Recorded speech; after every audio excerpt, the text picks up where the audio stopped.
My girlfriend texted, "Oh, I totally forgot about dinner tonight. I'm at the office party, can we do this tomorrow instead?" After I'd been waiting 2 hours alone at the restaurant to celebrate my biggest promotion, I simply replied, "Don't worry about it."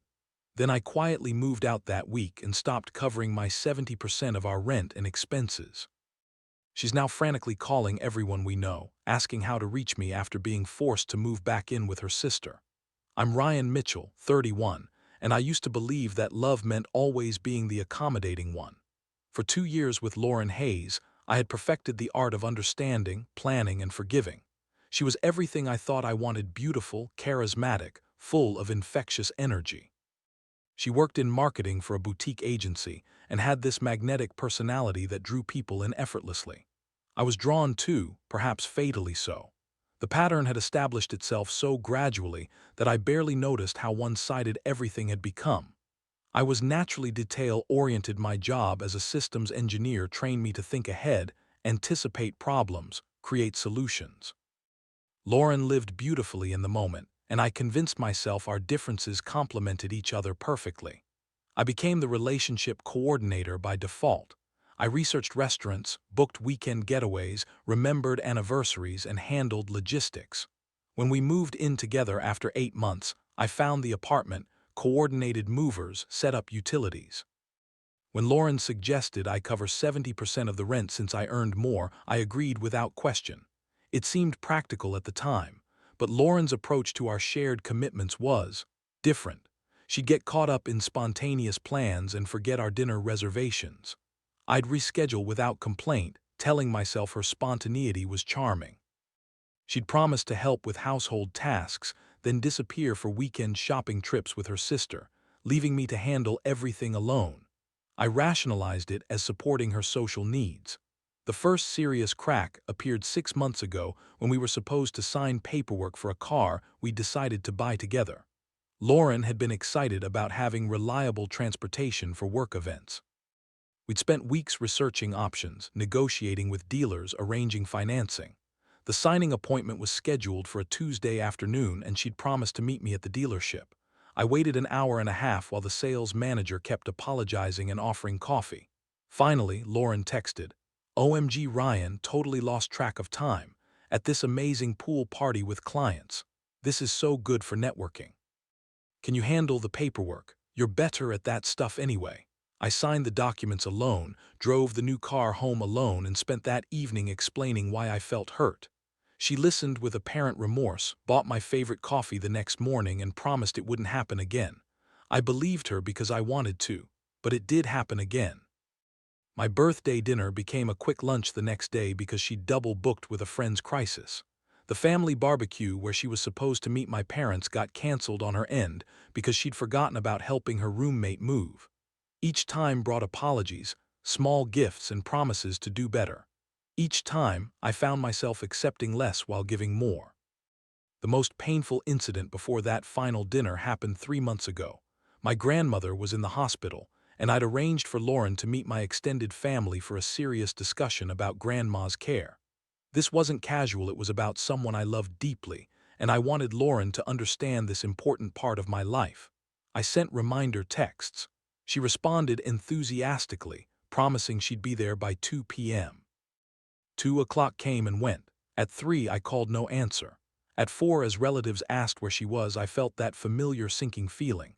She texted at 5, "Babe, you know how Saturdays are crazy. Got pulled into this last-minute spa day with work girls. Team bonding, tell your family I said hi." I made excuses for her absence, handled the difficult conversations alone, and drove home feeling completely isolated.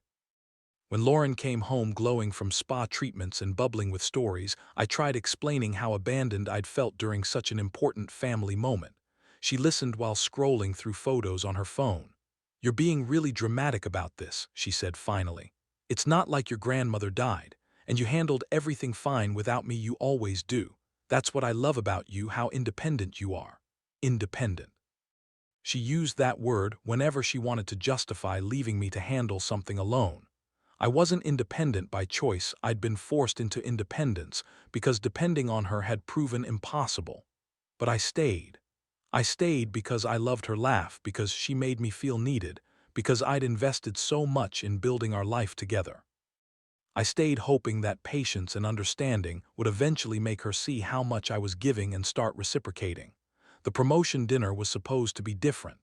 I'd gotten the biggest career advancement of my life, senior systems architect, with a $20,000 raise and my own team. It was the culmination of 3 years of extra hours, weekend certifications, and project leadership. I was genuinely excited and wanted to share that with the person I loved most. I'd made reservations at Meridian, the upscale restaurant where we'd had our first anniversary dinner. I specifically asked Lauren to keep the evening free, explained how much this achievement meant to me, and even ordered a celebration cake from their pastry chef. This wasn't casual, this was a milestone I wanted to commemorate together. Lauren had seemed genuinely excited when I told her about the promotion. "Ryan, that's incredible. You've worked so hard for this. I'm so proud of you. Of course I'll be there. I wouldn't miss celebrating you for anything."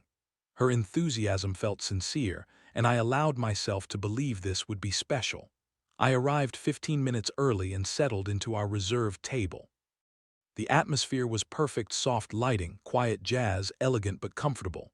I ordered champagne and waited, checking my phone occasionally but not worried yet. Lauren often ran a few minutes late.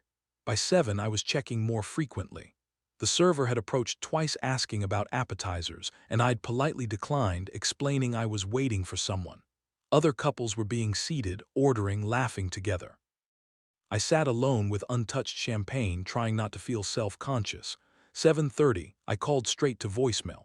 Now I was genuinely concerned. Had something happened? Traffic, work emergency, some kind of crisis? I texted her sister Madison. "Hey, have you heard from Lauren tonight? We had dinner plans and can't reach her." Madison responded quickly. "She's at the office party at that rooftop bar downtown." Looked like she was having a great time from her Instagram stories. I opened Instagram with growing dread. Lauren's stories from the past 2 hours showed her laughing with coworkers, holding cocktails, posing against city skyline views. She looked radiant, completely absorbed in the moment. The most recent story, posted 10 minutes ago, showed her raising a toast with colleagues. That's when my phone buzzed. "Oh, I totally forgot about dinner tonight. I'm at the office party. Can we do this tomorrow instead? This networking is so important for my career." I stared at that message for a long time, sitting alone with the celebration cake positioned between empty chairs. The server approached again, sympathy in her eyes.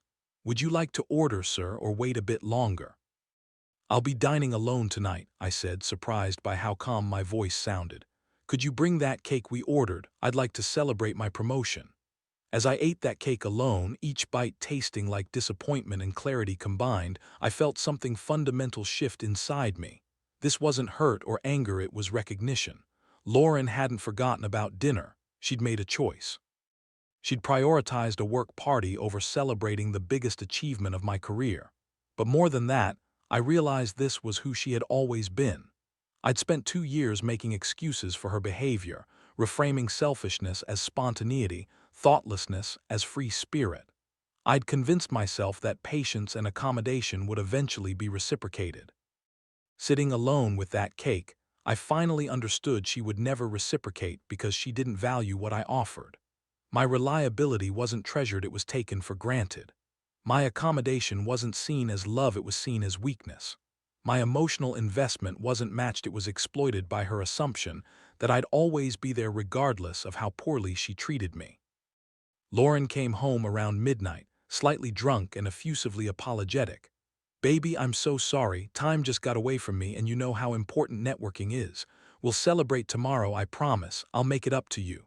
I looked at her, really looked, and saw someone who believed her charm could smooth over any hurt she caused, who thought her apologies erased the impact of her choices. "It's fine," I said quietly. "I understand completely." She seemed relieved by my calm response, chattering about the party as she got ready for bed. I sat in our living room until she fell asleep, then began making decisions that would change everything. Over the next week, I moved methodically and quietly. I found a smaller apartment across town, gave notice on our shared lease, and began transferring my belongings during her work hours. I wasn't angry or vindictive, I was simply done waiting for someone who would never prioritize me. I didn't want dramatic confrontation or lengthy explanation. Lauren had made her position clear through 2 years of actions. my response would be equally clear. I was removing myself from a dynamic that had become toxic to my self-respect. The day I moved my last box, I left a simple note on the kitchen counter along with my keys. Lauren, I've moved out and won't be continuing the lease here. I've transferred my name off all shared accounts and utilities. I used to believe that love meant waiting endlessly for someone to choose you. I've learned that real love requires mutual respect and prioritization. I hope you find someone whose company you actually prefer to a work party. I won't be waiting to find out. Ryan. I also stopped covering my 70% of the rent and utilities, which meant Lauren would need to cover the full cost herself or find somewhere else to live. The first few weeks in my new apartment felt strange but liberating. The space was smaller but entirely mine. Every piece of furniture had been chosen by me, every decision made according to my preferences. I enrolled in a photography class I'd always wanted to take, joined a hiking group, and started going to the gym regularly. My phone buzzed constantly with messages from Lauren, first confused, then angry, then pleading. Ryan, what the hell, you can't just disappear without talking. Evolved into please call me, we need to work this out, and finally I'm sorry, okay? I know I messed up, but this is crazy. I didn't respond to any of them. There was nothing left to discuss. The consequences for Lauren came swiftly. Without my financial contribution, she couldn't afford the apartment we'd shared. Her marketing job, while prestigious sounding, paid significantly less than my engineering position. Within a month, she was forced to move back in with her sister Madison. Through mutual friends, I heard about Lauren's increasingly desperate attempts to maintain her previous lifestyle without the financial foundation I'd provided.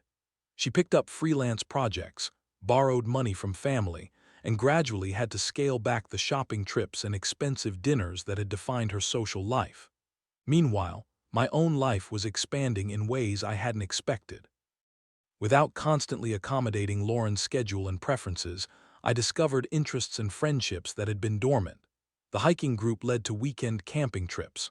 The photography class connected me with people who shared my appreciation for careful observation and patient craft. 3 months after I moved out, I ran into Madison at a coffee shop. She looked uncomfortable but approached me anyway. Ryan, I know it's not my place, but Lauren is really struggling. She keeps saying she didn't realize how much you did for everything. She's been asking everyone if they know how to reach you. I hope she figures things out, I said genuinely, but that's not my responsibility anymore. Madison nodded slowly. She said you were the most reliable person she'd ever been with. She just took that for granted, I think. Some people don't value reliability until it's gone, I replied. I learned I'd rather be alone than be someone's safety net while they explore more interesting options. 4 months after leaving, I started dating Sarah, a fellow engineer who'd recently joined my company. Our first date was supposed to be coffee, but we ended up talking for 4 hours, walking through the city, sharing stories about projects and travel dreams. When she said she needed to leave for a previous commitment, she actually left and texted later asking when we could meet again. The difference was startling. Sarah valued punctuality, kept her promises, and seemed genuinely interested in building something together rather than having someone build something for her. When I told her about Lauren, not in detail, just the basic pattern, she looked puzzled. Why would someone repeatedly disappoint a person they claim to care about? She asked. That seems exhausting for everyone involved. It was exhausting. I'd been exhausted for 2 years without fully recognizing it.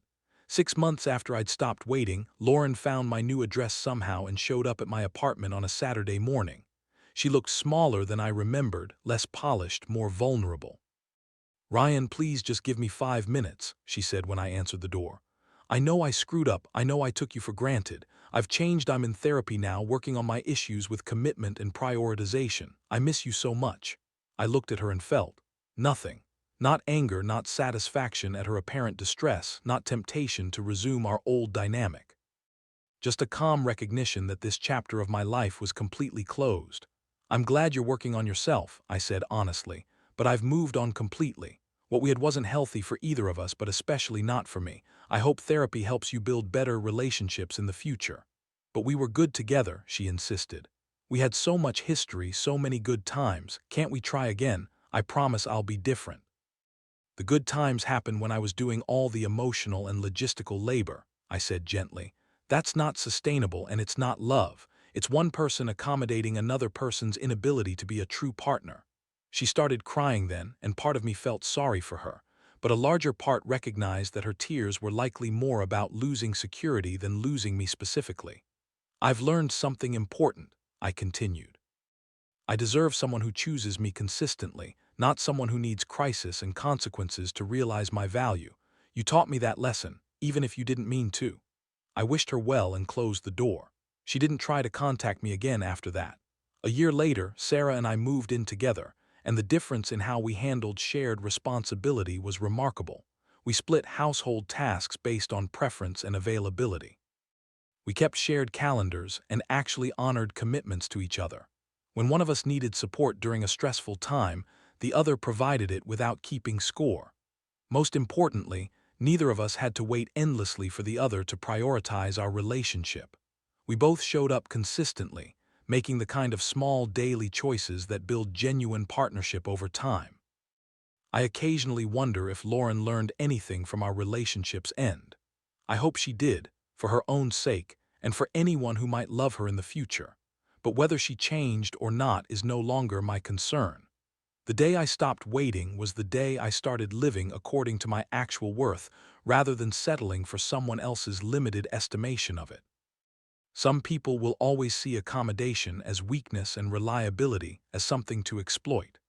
Learning to identify those people early and having enough self-respect to walk away when they reveal themselves might be the most valuable skill anyone can develop. The most profound relationships are built by two people who both show up consistently, who both prioritize each other's well-being, who both understand that love is demonstrated through actions over time rather than promised through words after disappointment. I stopped waiting for someone who would never choose me, and in doing so, I chose myself. That choice led me to someone who chooses me daily, just as I choose her. The difference is life-changing. Sometimes the bravest thing you can do is stop waiting for someone to see your worth and start living like you already know it yourself.